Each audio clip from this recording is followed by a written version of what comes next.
നടിയെ ആക്രമിച്ച കേസിൽ പ്രതിഭാഗം വാദം ഇന്ന് ആരംഭിക്കും. പ്രോസിക്യൂഷൻ വാദം ഇന്നലെ പൂർത്തിയായിരുന്നു. പ്രതിഭാഗം വാദം പൂർത്തിയായ ശേഷം കേസ് വിധി പറയാൻ മാറ്റും. പ്രതിഭാഗം വാദം 1 മാസത്തിനകം പൂർത്തിയായാൽ ഫെബ്രുവരി അവസാനത്തോടെ കേസിൽ വിധി ഉണ്ടായേക്കും.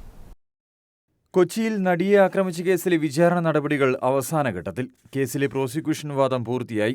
നടൻ ദിലീപ് ഉൾപ്പെടെയുള്ള പ്രതിഭാഗത്തിന്റെ മറുപടി വാദം ഇന്ന് ആരംഭിക്കും. പ്രതിഭാഗത്തിന്റെ വാദം കൂടി പൂർത്തിയായാൽ വിചാരണ കോടതി കേസ് വിധി പറയാനായി മാറ്റും. എറണാകുളം പ്രിൻസിപ്പൽ സെഷൻസ് കോടതിക്കാണ് കേസിന്റെ വിചാരണ ചുമതല. കേസിലെ സാക്ഷി വിസ്താരം, പ്രതികളുടെ മൊഴിയെടുപ്പ് തുടങ്ങിയ നടപടിക്രമങ്ങൾ ഡിസംബറോടെ പൂർത്തിയായിരുന്നു. തുടർന്നാണ് 1 മാസത്തോളം നീണ്ട പ്രോസിക്യൂഷൻ വാദം കോടതി കേട്ടത്. കേസിൽ നടൻ ദിലീപ് ഉൾപ്പെടെ 9 പ്രതികളുണ്ട്. ദിലീപ് കേസിൽ വിചാരണ നേരിടുന്ന 8ാം പ്രതിയാണ്.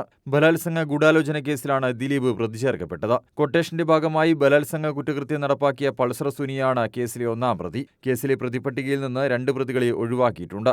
ഒരാളെ മാപ്പുസാക്ഷിയാക്കി. 2017 ഫെബ്രുവരി 17-നാണ് കൊച്ചിയിൽ ഓടുന്ന വാഹനത്തിൽ വെച്ച് നടി ലൈംഗികാതിക്രമത്തിന് ഇരയായത്. കേസിലെ സാക്ഷികളായ 2 ഫോറൻസിക് വിദഗ്ധരെ വീണ്ടും വിസ്തരിക്കാൻ അനുമതി തേടി 1ാം പ്രതി പൾസർ സുനി നൽകിയ അപ്പീൽ സുപ്രീം കോടതിയുടെ പരിഗണനയിലാണ്. News desk, Kannur vision.